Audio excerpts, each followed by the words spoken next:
अस्सलाम वालेकुम दोस्तों, भराओ मित्रों, की हाल है तुहाडा? ठीक हो? मैं तुहाडा भरा नबील जिला कसूर तो तुहानू अगे भी पता ही है, तुहानू दस्सिया सी कि मैं आलू की फसल नू घटा के ते गर्मे की फसल के बदले आ गया ते खरबूजा काश्त किया ते गरमा काश्त किया ते टमाटर भी तुहानू विखाने ने ते तुहाडा दिल खुश होएगा फसल वेख के ते तुसीं भी चाहोगे कि असी आलू छड्ड के ते इन्हां सब्जियां वाले ते इन्हां फलां फ्रूटां वाले आइए।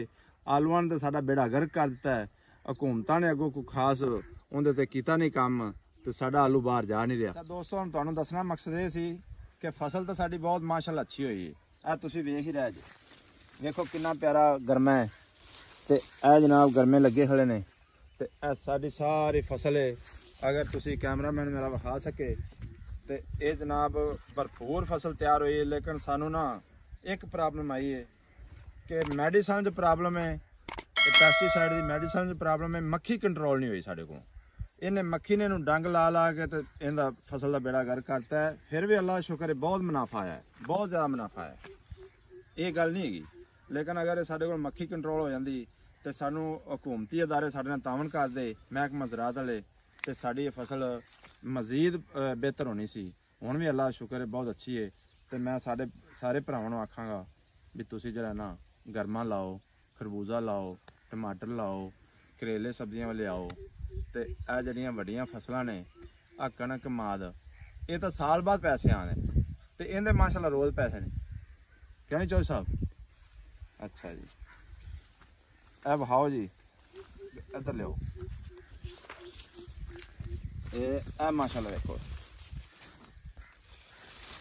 ये बहुत अच्छी किस्म है गर्मे की तो ये जनाब मुनाफा बख्श फसल है। पहले तो एक वैरायटी चेक कराई असी गर्मे की, लेकिन हुण असी एक होर वैरायटी तो गर्मे चेक कराने लगे हाँ। ये सनटेक कंपनी है तो ये गरमा इहदा तकरीबन 5 किलो वजन हो जाता है। तो इहदी जिहड़ी औसत पैदावार है ना फी एकड़ वो तकरीबन 2000 मन इहदी फी एकड़ पैदावार है। तो इहदा बहुत अच्छा रेट है, 800-900 रुपए का इहदा बैग विकदा है। तो तुसीं जनाब ना इहदी मुनाफा ला सकते कितना मिलता है। मैं फिर भी जिमीदारां नूं ये गल आखांगा भी तुसीं इन्हां चीज़ां वाले आ जाओ। तुसीं जिहड़ियां वड्डियां पुरानियां फसलां ने, रवायती फसलां ने, कमाद उन्हां नूं थोड़ा जिहा घट करो तो यह मुनाफा बख्श फसलां वास्ते ना ज़्यादा तुसीं आओ।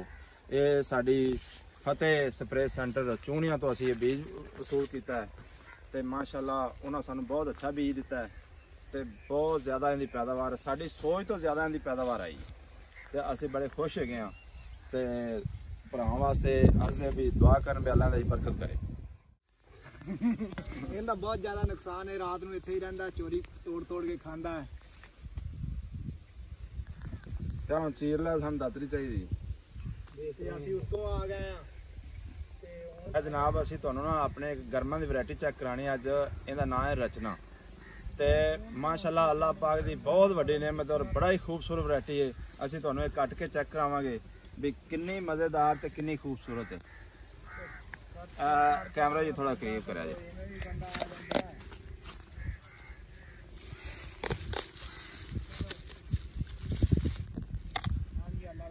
फ़ाबिअय्यि आलाइ रब्बिकुमा तुकज़्ज़िबान।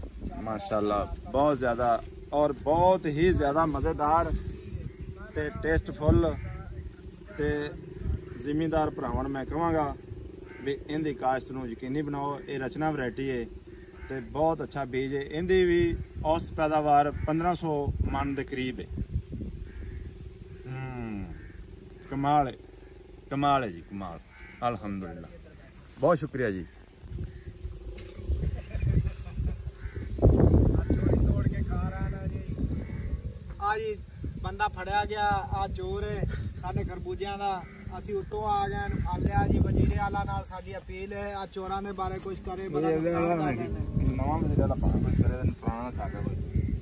जनाब, बड़ा नुकसान करदे ने। रात दे ने साडा खरबूजा तोड़ के खांदे ने। शहबाज शरीफ नाल अपील है इहदे बारे कुछ करे, या इहनूं लै जावे या सानूं लै जावे। उन्होंने घंटे नाल घंटा बत्ती ते वजीरे आला नाल अपील है साडे बारे कोई सोचे। आ चोर खरबूजा तोड़ के खा रहे हैं। चोर नहीं भाई, साडा आपदा है। आपदा नहीं हैगा, फिर मैं चोर हाँ। ਤੂੰ ਹੀ ਬੋਲ। ਅੱਛਾ ਠੀਕ ਹੈ ਜੀ, ਮੈਂ ਚੋਰ ਹਾਂ ਜੀ। ਇਹ ਨਹੀਂ, ਵੈਸੇ ਜਿਹੜਾ ਤੂੰ ਚੋਰ ਚੋਰ ਕਹਿਣਾ ਪਿਆ ਹੈ, ਇਹ ਚੋਰ ਤੂੰ ਕਿਸੇ ਹੋਰ ਨੂੰ ਤਾਂ ਨਹੀਂ ਕਹਿੰਦਾ ਪਿਆ? ਨਹੀਂ ਨਹੀਂ, ਜਿੰਦੇ ਬਾਰੇ ਅੱਜ ਕੱਲ ਮਸ਼ਹੂਰ ਹੋਇਆ ਵੀ ਫਲਾਣਾ ਚੋਰ ਫਲਾਣਾ ਚੋਰ। ਇਮਰਾਨ ਖਾਨ ਚੋਰ।